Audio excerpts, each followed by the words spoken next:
Well, hello, everyone. I'm Naomi Tucker, and welcome to Book Club for the month of July.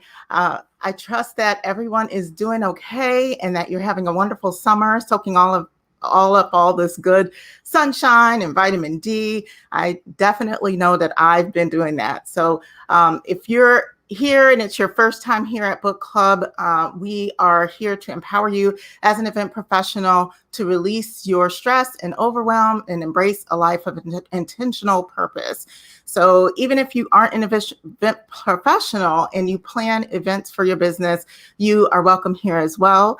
And what we do at this book club is every single month, we come together to discuss a book. And these books help us develop ourselves professionally. It encourages us and motivates us. And in this case, it educates us on how we meet and how we serve our clients better when it comes to their meetings and events. So happy that you're here. And before we jump into everything, I want to let you know how you can reach out and connect with me and the Planners on Purpose community. You can go ahead and like this page. If you're on Facebook, if you're on YouTube, go ahead and click subscribe. And if you want to connect with our community even further, definitely go ahead and join our Facebook community. So it's an exciting community where we discuss our wins each and every week, our goals, and we just encourage and we motivate each other. So I would love for you to be a part of that community too. So if you also want a deeper dive of Planners on Purpose, definitely go ahead and check out our website, which is plannersonpurpose.com. If you're here watching, why don't you go ahead and give a shout out or hello in the comments. Let me know how you're doing this Wednesday evening. If you survived your 4th of July, if you're still recuperating from your 4th of July, I would love to be able to hear that in the comments. And I want to give you some just engagement parameters. We have a special guest on today, and I'll definitely get to introducing John in a moment, but we want this to be an engaging discussion for you. So I invite you to engage with today's discussion in a few ways. First, you can leave a comment in the chat box. Really simple, right? You can do an emoji, a picture, whatever you feel like you need to do to communicate with us. Feel free to use that chat box as you would like. Don't be shy. We definitely want to be able to see your questions and we want to be able to see your responses.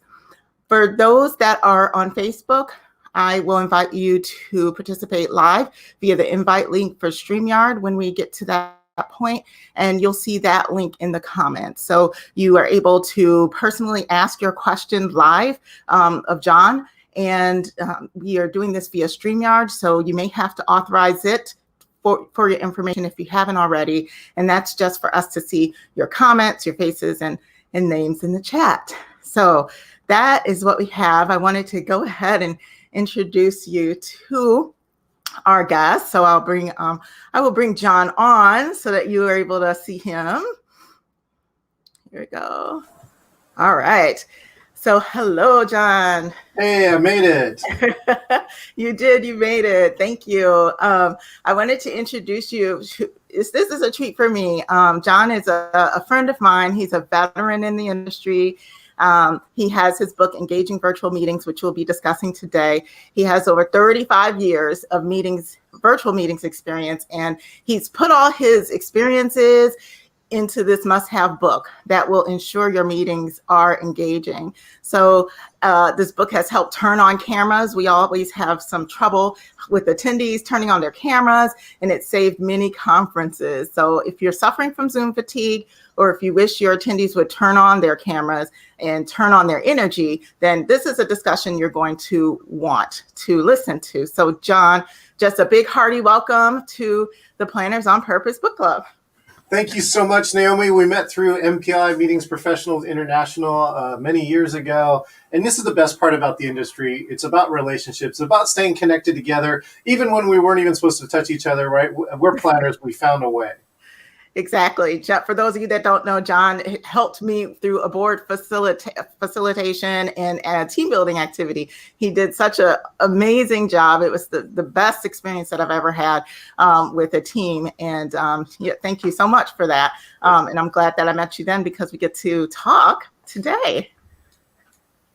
Yeah, I love that. In the team building part, it's right. It was around engagement, right? So the engagement is nothing new. That's what's exciting, right? It's like as a speaker and as a team builder, or we could have talked about team building for 2 hours, or you could have done something. And most people that tell me that doing something is more memorable, Yes. more interesting, and more favorable to your audience. Absolutely. So, John, we were talking about summer earlier. I don't know if you overheard that, but how we're all soaking in the sunshine and perhaps some water. What is your favorite summer activity to jump into or to do? Well, summer activity right now is like we've reconstructed our whole backyard. So let's see, we've got 2 hammocks. We have an amazing barbecue, Naomi. I got some amazing slow cook barbecue, like 24-hour chicken and ribs. And, that sounds good. And then we just refinished all the backyard furniture. So I resanded it all, repainted it all, and now it's kind of like having a new backyard. That's amazing. Oh, that's great. I'm glad that you're able to put that time in. So hopefully you're getting some relaxation with all that hard work too. So this is one of the tricks right here. It was one of these things is, tired of the Zoom background and the surf, well, just take your camera, shoot something. This is my backyard. I shot for like 20 minutes. And I made it a repeating loop. And you can put this here inside of Zoom. And then you can get interesting motion-based backgrounds, but that are personal to you. Okay, perfect. And this is Zoom that you're on right now. Well, no, this is actually, so I can put this camera anywhere. I finally upgraded to something called OBS, Open Broadcast software. So I use this on Zoom, but now I can use it anywhere. So StreamYard, Restream, any place that I show up, I can actually look like this. And so now I can do things like this. Let's go to my ocean office. And now we can suntan after we're done with this interview now. Oh, that sounds good. So that sounds perfect. And you don't need a green screen behind you because of the technology, right? Or in this particular one, I do have a green screen, and I'm going to show some wicked cool stuff. There's actually some stuff since I've written the book that I want to show you that'll be special to your audience. Awesome. Well, before we jump into that, why don't you go ahead, share with us your journey, because 35 years is a long time to have been in this industry. So many of our listeners might want to know how you got started in industry, your brief journey, and just how you landed into this virtual event world. Oh, wow. So hold on. Give me 1 second and I can tell the short version of the story.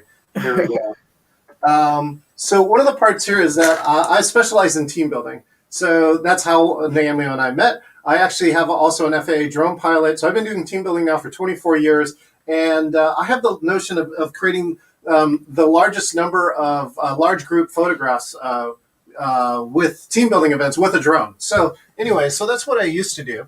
And now, here are some key items here. So you talked about my journey. Of course, in March of 2020, coronavirus went down, and I had this happen to me. So this is 15 canceled programs. So for the planners who are on here, I know you're probably having some empathy pains that we had about trying to experience March of 2020 last year. So, this is what happened to me, because a lot of my events are still actually face-to-face. But what happened was this. So Naomi, do you remember this? Do you remember this program called Prodigy? I do.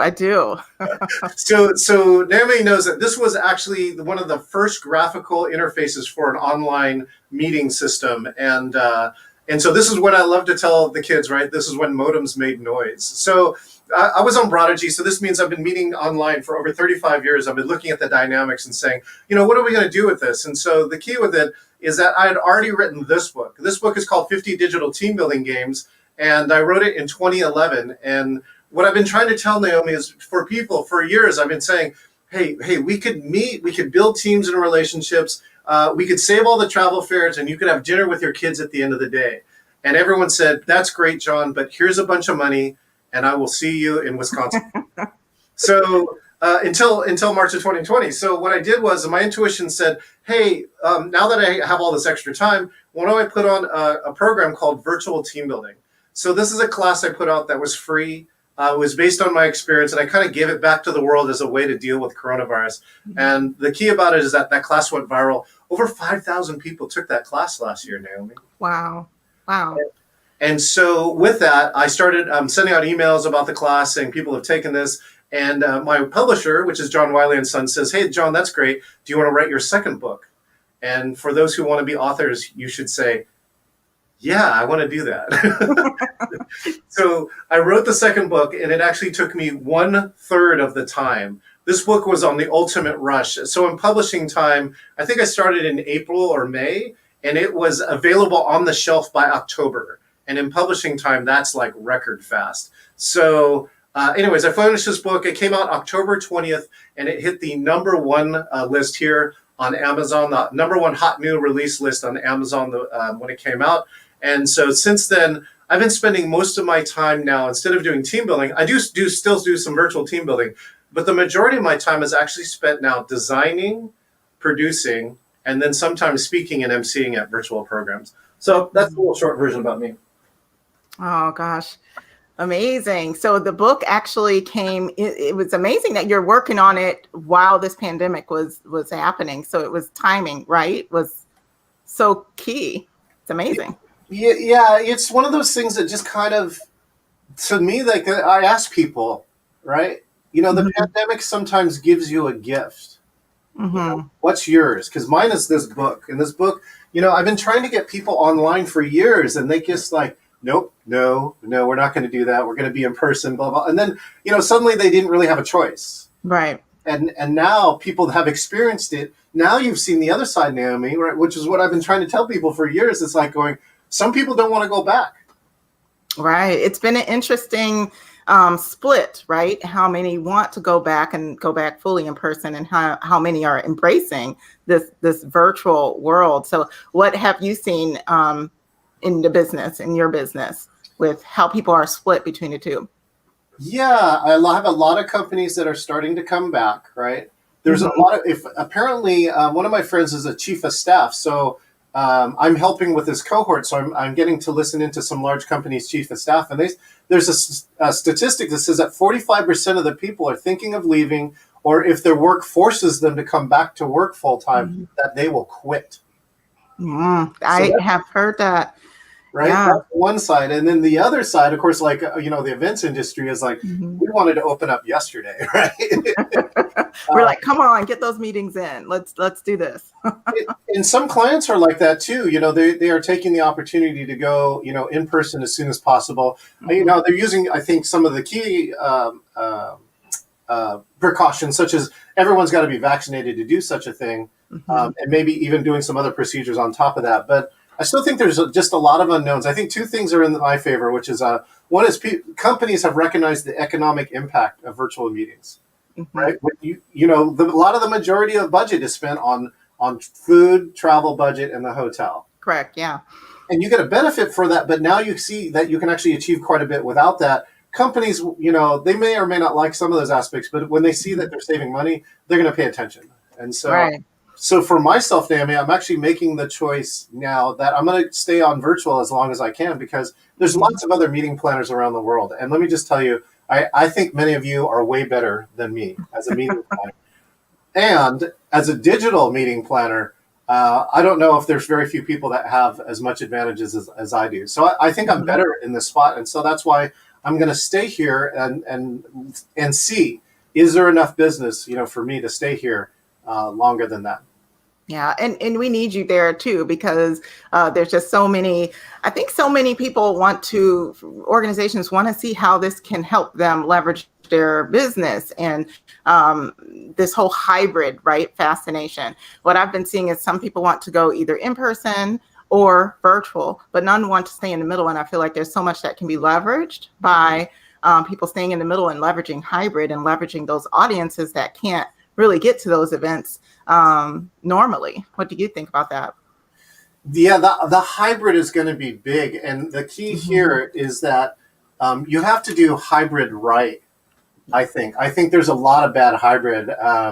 So to me, there's 4 levels of hybrid here. Have you heard about this? Yeah. 4 levels? No, I'm happy to hear. Yeah. Okay, great. So the 4 levels of hybrid go something like this, right? The first level of hybrid, of course, a hybrid, just to make sure we're on the same page, right? You have some number of in-person or physical people and some number of virtual. So Okay. the first level is just kind of what I think we've seen is, you set up a camera and you broadcast what's happening live to the virtual audience. Yeah.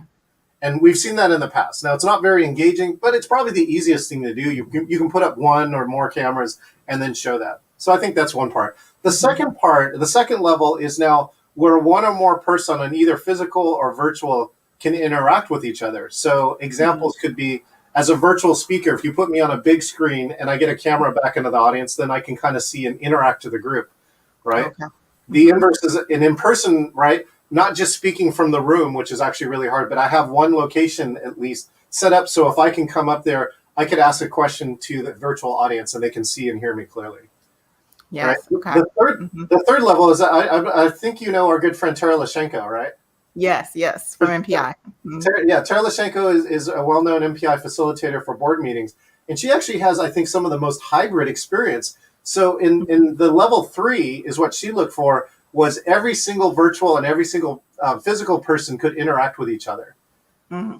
So what that requires is, like, let's say you had 10 virtual and 10 in person, right? The 10 virtuals all call in on their computers. And the other 10 were separated by desks 6 feet apart, but they all had their own mic and ran into one mixing board. So you remove this echo problem we're also familiar with. But they also turned on their laptop and used their camera so they had their own face. So they could see the in-person people, but the virtual people can now still see their face like as if they were participating on screen. Oh, I love that. And Tara is doing that right now? She did that last year. Did she? Wow. She ran probably 10 to 20 board meetings like that, and for multiple days, 3 to 4 hours a day. So, you would know whether what worked or didn't. So she found systems that worked, especially in that hybrid scenario. And the last level is like the level 4 is really where you kind of become a participant in one or another. And what I mean by that, we hypothesized this like 20 years ago. Imagine that you had somebody. Let's pretend like they were in the black lycra suit, and they were carrying an iPad around, and it had Naomi's virtual face on here. So it's like an iPad running Zoom or FaceTime, and that you could interact with people, but you have somebody walking you around so you could see what the stage looked like and what the buffet looked like, and you can high-five people. So that you have people avataring for you.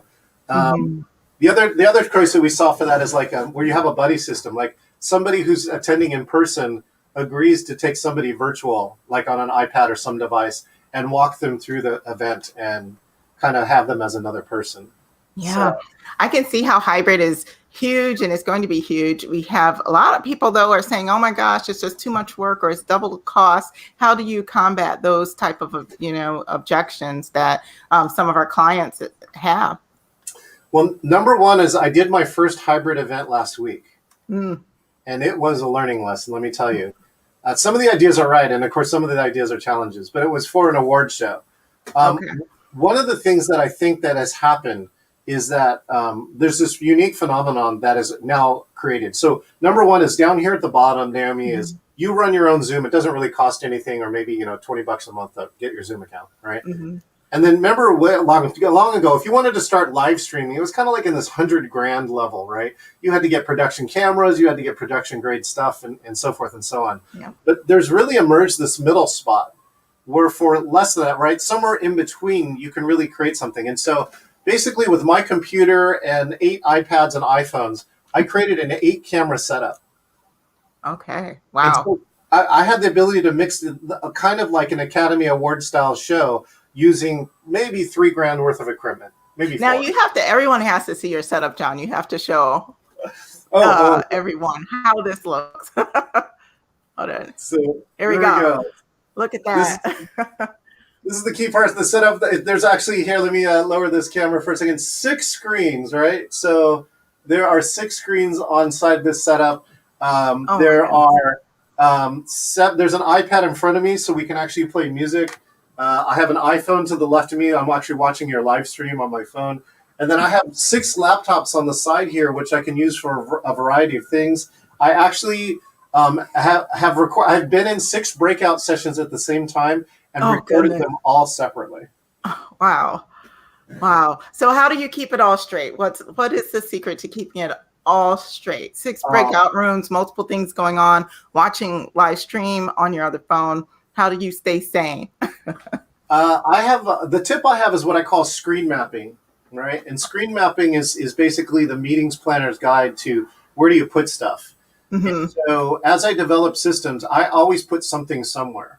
For instance, like the run of show that like I would be Yeah. working on, I always put up here on the top right, right? Okay. So like if I have Zoom up and running, I always put the chat and the participants to the next screen on the right hand side. And Mhm. so, yeah, so I keep everything in a certain spot, and usually that's part of the planning is saying what am I going to designate every location for, and with that, I've been able to keep track of a 1,200 person conference as well as sometimes three chat lines. Right there was a staff chat, there was a larger staff, all the ambassadors chat, and then there was the audience chat for a room. And so I'm Mhm. actually able to keep up of all of those. Have you ever been a lifeguard, or have you ever seen a lifeguard go through training, Naomi? No, I well probably a little bit, but maybe not the really important stuff. This is our shout out to the people at Great Wolf Lodge, right? If you ever Okay. watch a lifeguard, you'll see that they're always doing this. Yeah, just constantly looking. Hmm. They're scanning, right? They're constantly taught to scan, and so that's actually what Hmm. I'm doing when I'm producing a program is I'm scanning, and so that's why I'm so fast in seeing somebody raise their hand or somebody chatting or Hmm. somebody needs help, right? So it's because I'm always looking at all those things, and I understand it's difficult. It takes training. Hmm. It's Yeah. not native, and that's why if you've seen some people, they're speaking and they can't see the chat and speak at the same time, is because they just haven't practiced it. And so Hmm. so that's what anyway, so that's one of the ways that I keep it all organized is there's just put things in the same place over and over and then Hmm. practice and develop systems so that they have a high odds are going to work. Yeah. And you say that you're producing meetings. Do you have a fine line from if, let's say, your client wanted you to be participatory and be on camera? Do you differentiate those roles so that you can keep scanning or? Yes, and I found yes when I've overcommitted. I mean, even I have my limits here. So that's what I had told people too is that I used to do all this stuff myself, and then of Mhm. course, in one time I forgot to hit record on a really important meeting, and so the whole key that I have is a tip called never lead a meeting alone. Right? If you're on Yes. Zoom, the shortcut is never Zoom alone, and by splitting these roles up, even for me, when I present my main programs, I now have a producer because it allows me to do this stay focused on you, right? And Absolutely. and then let the producer do that. So yes, I try and tell my clients. I start to tell them the line when okay, you're running into the line where you should either hire another person or know that I'm going to be subpar, right? Yeah. And so Absolutely. We have a question here from I am a wisdom seeker. What are some ways to justify the need for hybrid or in-person meetings slash team buildings now that a good percentage of organizations have been strictly virtual for the past year? Thank you for your question and welcome, yeah, John. I am wisdom. I like that. Um, justify the need for hybrid or in person. You know, the one Mhm. part is like, I don't think you have to justify to anybody about an in person meeting now because the value is so high. Like people, they're Mhm. seeing each other, they're going crazy because they haven't seen anybody, especially for all those who are, you know, relationship and extrovert or whatever you want to call it. Mhm. People, they've missed that. Um, so, but I think to justify hybrid or in person, Mhm. I think there's two things that are going on. I mean, number one is right. Is there a value for the audience being in person, right? Mhm. And if there is, right, then hybrid is this middle spot where you can actually, if you do it right, you have pods of people, and you can do the things that you can't do very easily online. So, for instance, you know, location-based things like if you and I are at a party or we're at a networking event, right, Naomi? If Mhm. you and I start talking, Yep. we have this easy location bit which is like if we're close to each other and somebody else is 8 feet away, then they can still be talking but not be heard inside of us. And on Mhm. video, it's really hard to do some of these things. So, Mhm. so that's what I would say. There's some of the justify the hybrid and in person. I think what you really have to do is one weigh the cost of course doing it, and then Mhm. the benefit for doing Absolutely. it. So I think people still probably won't disagree that there are certain things that are best done in person, Mhm. Yeah, right? like even networking, and there's a value. I think there's a value to networking online and a value in networking in person. So, and it may change for different organizations. So, probably having to go through what that is for each organization and figure out what is going to be the valuable thing for them to do. Yeah, I think the other way to answer this question though is what we were talking about, right? Which is Mhm. like, I think the other side too, that like you can easily not justify hybrid and in person, which is like if all we need to do is either do some work or trade or Mhm. do some like a more light networking or budgetary is the number one thing that Yeah. comes in there, then that would justify the need for virtual, right? Meaning that if True. you can do it for less and get the same effect than hybrid and in person, you're probably going to do that. Yeah. So I think that's the other part. You have to look at, I think the three factors are what's the in-person benefit, right? What's the cost for it? And then, of course, what's the risk for it? So these hybrid and in-person now, as you can tell, is still in a changing environment, right? Yeah. With number of states growing, nobody knows exactly what's exactly 100% safe. And so I think you have to deal with that. Yeah, absolutely. Well, thank you so much for your question. And just a reminder to anyone else that's out there, welcome. And John is here for our book club. We're talking about his book, which is The Engaging Virtual Meetings, is right here. And he is an expert at virtual meetings and events. So definitely put your questions in the chat so that we can answer them. So I wanted to jump in real quick, John, and basically ask you about the Engage method. And I know that this is a method that you have listed in your book for engaging in virtual attendees. So you mentioned that there's a remedy, right, for common virtual meeting problems, and that this Engage method helps. Can you tell us what this method is? What does Engage stand for? Excellent. Thanks, Naomi. So this six-step method really stands for six things. Each letter stands for something. And every time you do one of them, the odds of your virtual meeting being perceived as engaging go up. And so the best part about this too is that these are all things that I've been collecting and refining over 35 years. And over the past 16 months, I really got a chance to see that they work. So we've used this in a 200-person international conference that was running 24/7. We've used it in a 1,200-person conference, right, where 200 people were working together to make it feel engaging for 1,200. And it worked. It was actually the only conference, I believe, in the training industry that was 100% live. The other organizations relied on pre-recorded material. And so, to me, engagement is one of the number one things. So let's go through this. Engaging virtual meetings. Okay, so we have Zoom fatigue is one of the challenges that are there. And our solution for it is Engage, right? So Engage is a 6-letter acronym. And so every letter stands for something. So the E is engage and interact with every attendee. So Naomi, the easy part is like, everyone says they want engagement. So all we're telling them is engage. Now that sounds easy, but it's so easy. Even the best speakers have forgotten easy things like how to go back and engage with the audience as opposed to just speak for 60 minutes on some webinar. Even this, standing up. I can tell you now, it's 16 months past pandemic, and many of us have forgotten that actually standing up when you're presenting will actually be better for your groups. So our key aspect here, though, is have a plan to engage and interact with every attendee before the end of the meeting. There's some very simple methods to do it, just like even by having the attendee list and just checking off that somebody has said or chatted something, that will help out. So that's the E.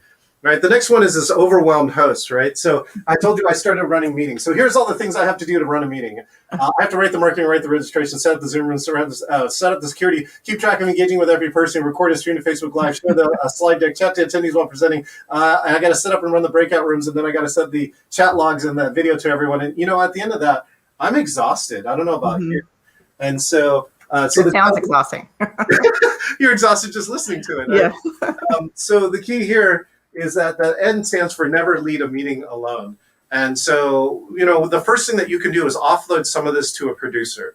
And even for those of us who are experts, even myself, is that virtual meetings have another aspect beyond a physical meeting, which is all this technical stuff around us, right? Cameras, mics, chats, everything else. And so we just find that if you can let that aspect go or delegate that to somebody else, then again, you can stay focused on this part.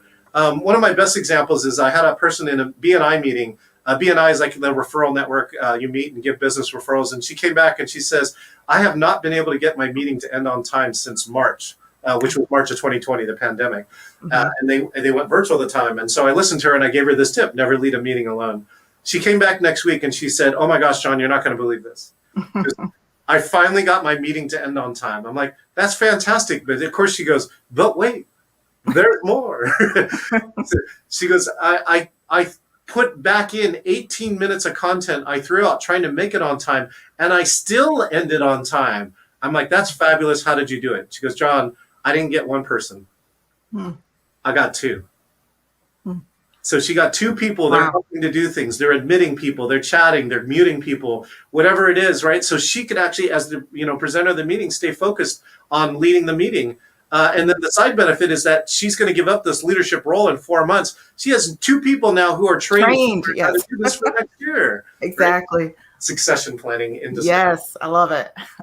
All right, so you've probably seen this, a lot of bad backgrounds, right? I love your background, by the way. Naomi has definitely taken care in what she's showing in her background because some people do this, right? Which is too high, too close, into a window. And my good friend, I don't know how to use a green screen, or I don't have one. That's bad. So the G here stands for good looks, which is this, right? Is if all we have is this window, figure out a way to look good. 60 to 65% of our language as humans is body language. And if you aren't showing that well, then you're missing. If your camera's off, you're missing that whole part. So I have a quote that goes with this too, right? The background of our video conferences is key to the image we present of ourselves, right? I'll say that again. The virtual backgrounds that we have are key to the image we present of ourselves. So much like our offices that we had, or if you're a meeting professional, the meetings that you create, they say something about you, right? Yeah. Your virtual backgrounds are exactly the same way. So you're a little bit of a sports fan, Naomi? A little bit, yeah, when I have to be. More so like 10 or 15 years ago than now, but go Packers. Okay, good. All right. There we go. So a gentleman was interviewing for a job during the pandemic, and he looked up his interviewer, and the interviewer was a Lakers fan, right? So he changed his virtual background to the Staples Center. Oh. And so he logs on, right? And the interviewer logs on, and then he goes, "Okay, you got me." And so they talked about Lakers for 5 minutes, right? And he said he kind of warmed up after that. And the good news at the end of the story is just because that person used the virtual background, this person actually got the job. That's great. So think about what's in your background and think about what you can do. That's G, good looks. So the next problem, of course, is people talking over each other. All these virtual technologies, we don't have the great ability for two people to talk at the same time. So the A stands for air traffic control. Right? This is a video of 5,000 flights in America flying at the same time, and they never crash into each other. Why? Because we have air traffic control. Yeah. And so your audio channel on your virtual meeting should be the same way. As the host of the meeting too, I feel it's your responsibility, right? If you let people talk over each other in the meeting, it's now on you because you let it happen, and now it's always going to happen. Yep. Yes. So A is air traffic control. This is still one of the top 10 problems too that people have said is people talking over each other. Well, I think people, it's just they want to be nice and they don't know how to interrupt. But yeah, your book helps with a lot of those tips. Go ahead. Sorry.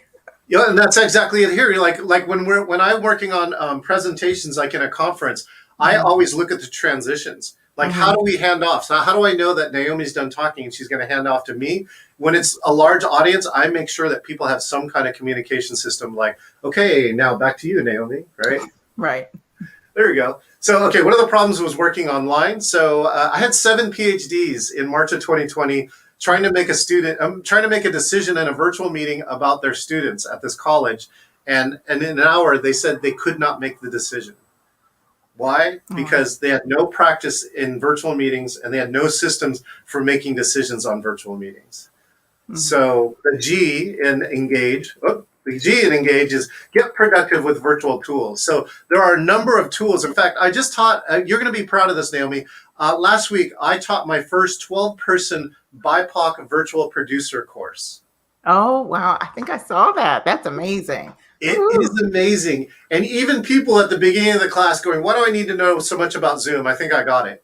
And by the end of the class, they're like, oh, I had no idea about the breadth of even Zoom by itself, let alone tools that are available to it outside of Zoom.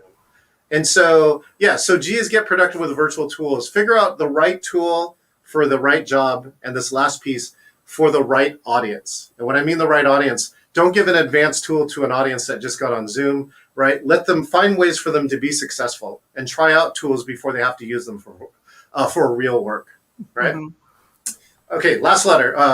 Last letter. Okay, Naomi, have you had Zoom fatigue at least once this year? Yes, I have. Okay. What's your maximum number of hours in a single day on video? Oh, on video? Maybe when I'm producing or not producing an event? Either or. Either 6 to 8, maybe it could be. Mm-hmm. Mine is 16. And this is a poll by a group too. Look at this. This poll by these are public information officers. 12% of them said they average 9 to 11 hours on video a day. Wow. Isn't that crazy? So yeah, anyway, so Zoom fatigue is a real problem, right? And I've had it. And I think there's 3 key reasons that you get Zoom fatigue, right? Number one is that you don't have the muscle for it. So if you had not been on Zoom or any other video platform before March and then started doing 8-hour days on it, it's going to hurt. It's like if you didn't work out and you try and do CrossFit, that's going to hurt. Okay. So the second one is is when this happens and, you get this great speaker on your book club. They're just about to make their most important point and no sound. Yeah. Yeah. Okay. So I'm just messing with you, Naomi. Hi, John. But when you have technical problems, you have to lean in when you get elongated values and frozen faces, is that you have to spend a lot of extra energy. And that's another piece of Zoom fatigue. And the last one is my favorite. It's this one, Naomi. Well, I'm going to talk to you about. Yes, I know that all too well. My very exciting book. Okay, sorry. So if your speaker's not engaging, then it's painful. It's just a struggle to be in that meeting. So one of our last tips, the E in engage stands for this, which is end your meeting on a high note. Now this sounds simple, and we actually pulled this from product market research. So in a 60-minute demo, if you can architect a high note with your product in the last 5 minutes, people are more likely to buy. I think your virtual meetings are exactly the same way. And I've told speakers, right? A lot of speakers end on Q&A where it kind of dies, right? It doesn't really end. It kind of ends down here as opposed to here. Yeah. But I've given this tip, and in an entire conference, every presenter committed to try to do something to end on a high note. And the attendees responded back to it. One with high ratings, and number two saying, I'm ready for the next session, because they felt energized before they move on to the next part. I believe that if you end your meeting on a high note, that people will come back to your meeting ready, prepared, engaged, their camera on, if you arranged a great meeting. So that's the 6 letters of engage. Wow, thank you so much. Now, everyone that is watching and those that are coming on the replay, this is something you probably want to rewind and go back and write down all of those different kind of acronyms and what John mentioned, because it's so key to engaging virtual meetings. And that's really what the whole premise of the book is, right? Built upon and around. So I definitely encourage you to take a look at that and grab John's book if you haven't already, because there's so much in here. And I know we have a limited amount of time, but we could talk about so many things. John has included different tips, different ways to engage, different exercises that you can use. There's so much in here. It's packed full of goodness. So definitely get that. That's just another plug for you, John. Just as a side note too, Naomi, a lot of the links go to the book, go to a website called engagingvirtualmeetings.com. And I've been adding new tips there. So things like using PowerPoint as a virtual background, like you've seen me here, that's actually available to you. And I can tell you, Naomi, less than 1% of the people are actually use it, but it's available to every person who's using Zoom. And I'm putting up information like that saying, this is exactly how you do it. And people have been adopting that. Yeah, I shared one earlier on my Facebook page about, I think it was 250 ways to engage your audience. I felt like that was such an amazing post that you did. And just so many great ideas if you're just looking at a way to engage, to talk to people. So good, so good. So make sure to check that out. And John, thank you so much for putting that over in the chat if you want to check John out at his website. So again, please put your questions if you have any about virtual meetings. We have John here for a few minutes longer. But John, I wanted to ask you about speakers, like you mentioned. Sometimes we might have a speaker that is not as engaging. And sometimes our speakers aren't set up correctly in, kind of their backgrounds aren't set up correctly. So many things can go wrong. And I know that there's a checklist that you mentioned in your book and some tips that you had around making sure your speakers are engaging and maybe even a checklist on how to navigate that. Can you talk a little bit about that? Yeah, absolutely. So this checklist I brought out, and actually one of my NSA, National Speakers Association friends said, oh, I was going to use mine, but you have 16 points and I only had 4. I'm going to use yours. So let's go through the 16 real quick here. And I tried to put them in order of what you want to do. But this is for a speaker's checklist. And let me let you know, I've actually coached hundreds of speakers, including some professional speakers. Oh my gosh, Naomi, you're going to love this. I got to meet Damon John from FUBU. Oh, really? Wow. Yeah, the Shark Tank guy, right? Shark Tank, yeah, I was going to say. I didn't have very many comments for him, but I did get a chance to make sure that his stuff was going to be great. Okay, the first one is before a big day, I reboot. I reboot my computer, right? It doesn't matter. Like I have like one of the biggest computers, but I can tell you that rebooting a computer will decrease your odds of having a problem on your event day. And I just do this as a standard practice. The next one is your network, right? Plug in. I wired my whole house over the pandemic. And so every computer in this house can be plugged in, and it is way better. Even if your computer is sitting next to the Wi-Fi, I can tell you that I very rarely drop a frame. The software like Zoom, you want to make sure that you're upgrading Zoom software on a regular basis because new features are coming out every day.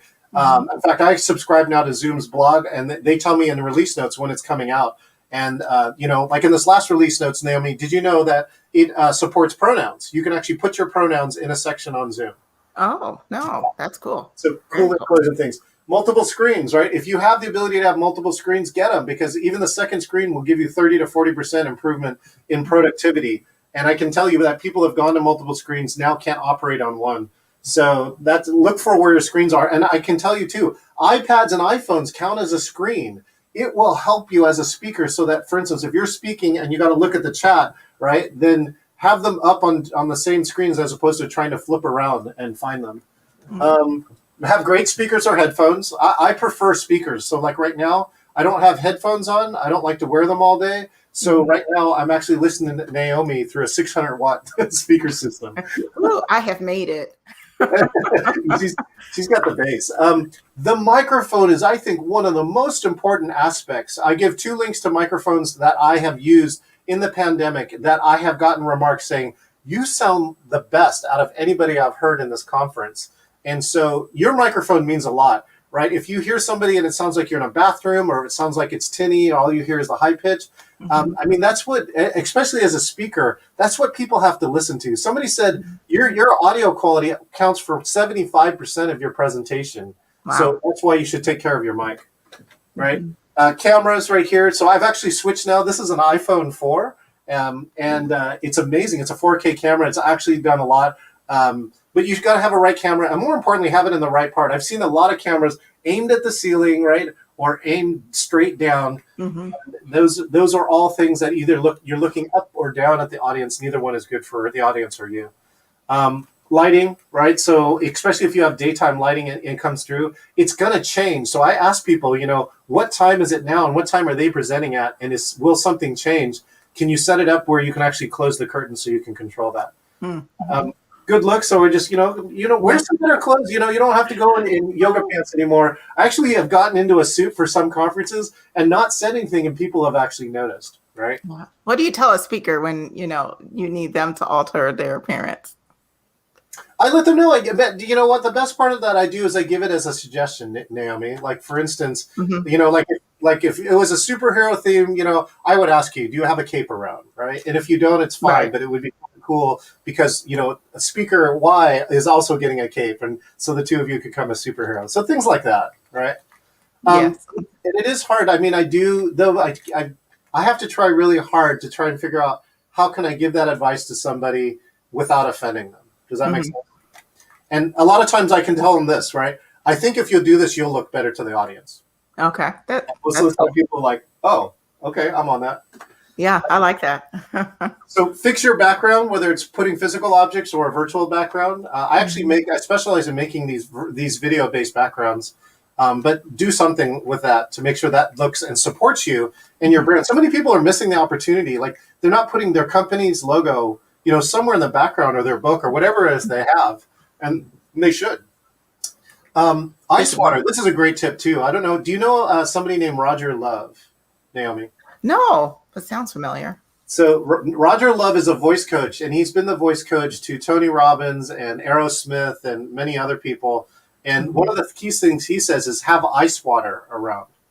Oh, And so ice water, because your vocal cords are a muscle, but you can't ice them directly. So the only way you can keep them kind of cool is by using ice water. hmm. And I know sometimes planners put warm or room temperature water for speakers at an in-person meeting. So I wonder, what that difference is. That's lots of people used to say hot tea for when you have a sore throat, but Right. his defense for that is saying, look, it's a muscle, it's already swollen, right? Hot water is just going to make it bigger. Well, that makes sense. So this is like on the inflammation side, so you got to think about Hmm. that. Okay, the next one is a clock. So look, this I always got a clock here.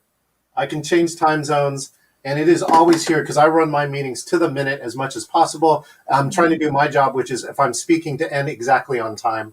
Hmm. So there's the clock, the agenda. So I need the agenda up somewhere, whether it's printed out on paper or somewhere. Do a dry run. Number one red flag in a program is saying that we did no rehearsals. Yeah, it's kind of laughable. You have to do rehearsals. It sounds, yeah, but there's a lot of people are going, it's just a Zoom meeting. I can show up. And it's like, that's not, like I said, even people who are pro speakers who I know and have shown up in many different formats from like the best to the not so best. And I think Hmm. a rehearsal gives you the opportunity to fix all these problems before you're on air. Yeah, Um, absolutely. the backup plan. So then have a B, C, and D. Like all of my speakers must have the phone number and they must give me the slide deck if I'm the producer. So if Mhm. they disappear, and let me tell you, it has happened, Naomi, right? Have you ever had a keynote speaker just disappear off a stage? Oh, yeah. So in our world, what we did is we put up the slides. We already knew what was going on. Hmm. We as the producer, myself or somebody else is assigned to engage the audience so Hmm. that we don't miss a beat. And then this person called in. They let us know that their internet to their entire business park was cut. Oh, my goodness. What are the odds? But it happens. And so because she had a fully charged cell phone, she was able to complete the last half of her class just because I had the slides and all she had to do was talk on the phone. And I had a speakerphone and she could actually hear the audience. It was amazing. Mm. Security, all right. So make sure you have a plan for security, such as Zoom bombing. Zoom bombing is back. I thought I had a reprieve, but we had another one last week. And so know how to fight those things off. It was without having to end your meeting. So Mm. have a plan for that. And then the last one is be present. After all of this, whatever you do when you get on stage to speak, right? Remove everything else, all your other distractions, so that you can be here and be present with your audience. And that's why like things like a producer work, which is like if you can just stay focused on your talk, then Mhm. you can let your producers and everyone else take care of all the other things. So those are the key points that I have in my checklist. Awesome. Thank you. Thank you so much for sharing that. Security, just wondering, have you seen an uptick in the need for security, seeing that we're doing virtual meetings, not only with Zoom bombing, but even with just social media, I guess, harassment or just defamation of character for a company? Have you had to deal with that? Yeah. The Zoom bombing was the first one, and it did finally curtail, but definitely in the early Mhm. pandemic, it blew up, at least in my personal experience. And so, and a lot of people changed their practices. They went and put Mhm. passwords on their meetings. You don't chat the link directly into your Zoom meeting onto social media. At least even a one thing in between is a Mhm. big help with that. Though at one of our meetings, we actually we kind of use a quote unquote bouncer, which means that we'll admit somebody we don't know and put them in a breakout room. Then we require them to turn on their camera and talk to us, right? And what's funny about that is Zoom bombers, when they have nobody to bomb, are bored, so they leave. Oh, okay. So Well, there you go. that's There's one your of the answer. ways. Yeah, that's one of the ways that we do that. Online, what was amazing is that I had a client, and for this meeting, they wanted engagement, and then they told me, oh, but the chat for this meeting will be turned off. And I'm like, what? Oh, yeah. And then I they love told the me this, chat. oh, I need to have chats. I need to have reactions. chat is the second most engaging tool on virtual. The first one is this audio video channel, right? But again, only one person can talk. So that's why chat's so important. But this client had a member of their organization was bullied by somebody who was on chat. So they just blanket turned it off. And I said, okay, so I understand now where you're coming from, right? You did the right thing, right, to make a safe environment. So let us do this, which is our producers all know how to turn off that chat. Right. Right. We also know how to remove somebody. So, it is very empowering. I got to tell you, Naomi, right? People celebrate when you can kick a Zoom bomber out and like clean up your meeting for the rest of the people. So anyway, so there's that aspect, but I do believe that you got to, look for different things and then have a plan on how to deal. 99% of the audience I've seen are great, right? It's just this 1% that's trying to ruin it for everybody.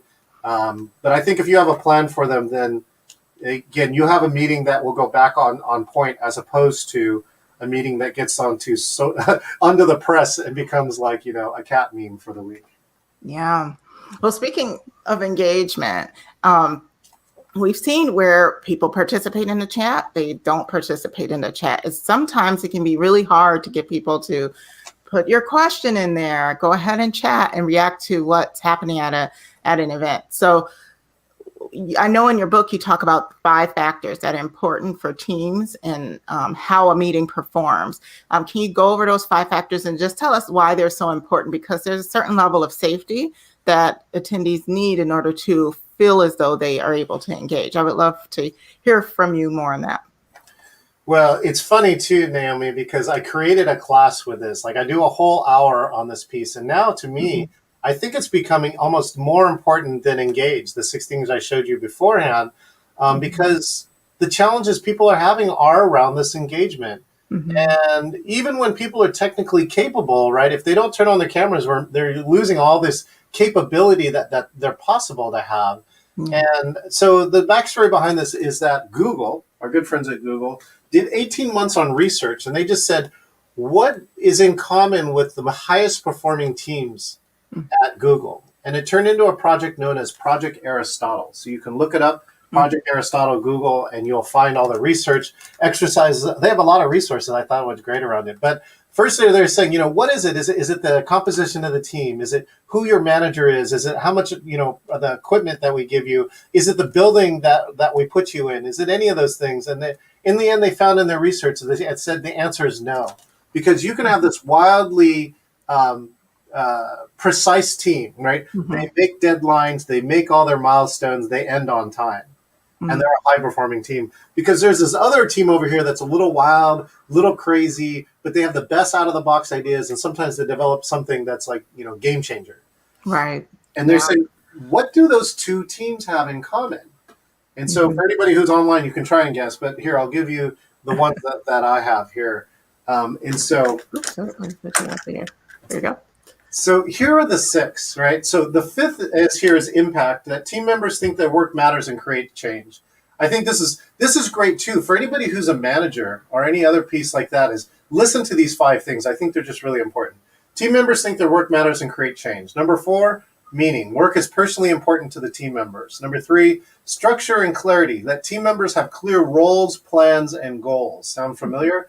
Right? So again, roles and goals is something that I teach a lot of my teams. 2, dependability. Team members get things done on time and meet Google's high bar for excellence. So this is where dependability is where you start to build trust. Like if I delegate something to Naomi and she delivers, then I start to trust her more and more. And so that's the dependability. But the number 1 factor was psychological safety. Team members feel safe to take risks and be vulnerable in front of each other. Again, team members feel safe to take risks and be vulnerable in front of each other. So no, what does this have to do about turning on your cameras? Or more importantly, right, because in the end too, Naomi, for me, it's no longer about turning on cameras, but it is about being engaged in a way that you want to be engaged. And what I mean by that is like you could be chatting, you could be, you may not say anything, but as long as you're engaged, you're thinking and watching the material, and processing it. That's all I really want to know. Mm-hmm. And one of the secrets that we've seen here is this psychological safety. Mm-hmm. And what I'd like to say is for all the virtual meetings that I hold, I tell them that this is the invisible thing I'm building in this box, all right, that you can't see, and it's called psychological safety. Mm-hmm. And so what I'm looking to do is trying to get people to feel safe to take a risk. And so every time you chat or you speak, it's kind of like taking a risk here on virtual, right? Because there's mm-hmm. not that much auditory channel. And so how do I get people to feel safe about that? Do we have time to show a couple of them? Yeah, go ahead. Here, I'll give you my, this is my superhero. We talked about superheroes, so here's the superhero part there. This is called Captain Win. And here's 10 easy ways to create psychological safety. All right. And the number one, the first one is what I call connection before content. Start your meeting even just a few minutes early. And when you come in and greet people as they come in, mm-hmm. and just talk to people with no agenda before you start your meeting. So mm-hmm. you'll see almost all of my meetings, I'll try and log in early and I'll mm-hmm. greet you and I'll get to try and know some of the people or meet the people that I already know before the meeting. Okay. Awesome. Next one is air traffic control. So don't let people step on each other. Find a way so that every voice is heard. Mm-hmm. Participation, right? Try and find a way for everyone to participate. And to me, too, it's not participating in the way that I want to. It's participating in the way they want to. And sometimes mm-hmm. that's chat. Sometimes that's writing. Sometimes mm-hmm. that's something like maybe a poll. So there's lots of different ways, but make sure that there's a way for people to participate. T is there's always a way. And what I mean by that is that we always start with the attitude that we can make it work for you somehow. We just got to figure it out. So let's say your mic doesn't work. We can start chatting you different things. And instead of telling, disparaging you, saying, oh, you can't get your mic to work. It's 16 months in a pandemic. Instead, we're saying, oh, well, let's try a different input. Oh, are you running this? So we'll ask a whole bunch of questions mm-hmm. until we figure out a way. And then sometimes in this, there's always a way is we've actually gone and had people call in on their phone. Oh. And just so there's a way, right? It's like we don't know what's broken now, but we don't care as long as we can hear your voice in here. There's a way. That's good. A is acknowledgement, right? So it's like, thank you, right, Naoma, for inviting me here. It's just acknowledging people. That's mm-hmm. another key way for it. What it says to people is saying, because you contributed, I want to thank you and reward you for that. So I hope you do it again. Mm-hmm. Okay. The invitations is something very, very unique. The way you ask questions will predict the percentage of people or the odds of somebody actually answering it or not. So, Naomi, have you ever asked a question and like nobody in the virtual meeting answered it? Yes. Yeah. I can tell you that the two tips that we have here for this are tell people specifically how to participate, give them choices, and then the last one is be comfortable with silence. So here, I'll show you the two parts here, right? Which is like, Naomi, what's your best part of the book? Oh, okay, well, that's fine. Well, let's just keep going. As opposed to, Naomi, why don't you just let me know verbally, what's the best part of the book that you've read so far? Yeah, that makes sense. No, now I'm really asking. Okay. I like all the tips. I feel like it's a good resource for just, hey, what do I want to know something different or figure out a different way of engaging or icebreakers. And that's what I like. I like finding a solution with your book. Yeah, I mean, there's tangible items, and I put them in the book literally because I've tested them sometime over this last 35 years that mm-hmm. they have high odds of working. This be comfortable with silence is one that some people have a hard time with, but I can tell mm-hmm. you, if you just wait, even in a group of like 5 to 20, somebody eventually will talk, right? Sure. Yeah. So this is what I call the invitation. I learned this because I was coaching 5 people who were going to facilitate breakout rooms. And one of the things that they did was that they ran over the question, right? So they were uncomfortable with silence themselves. They didn't give the opportunity for anyone to answer, so they kept talking.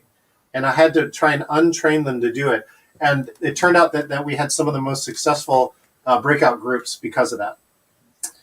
Invitation. So the next one is the no sorry zone, right? So the no sorry zone. Oh, here, wait, let me see if I can tell you this.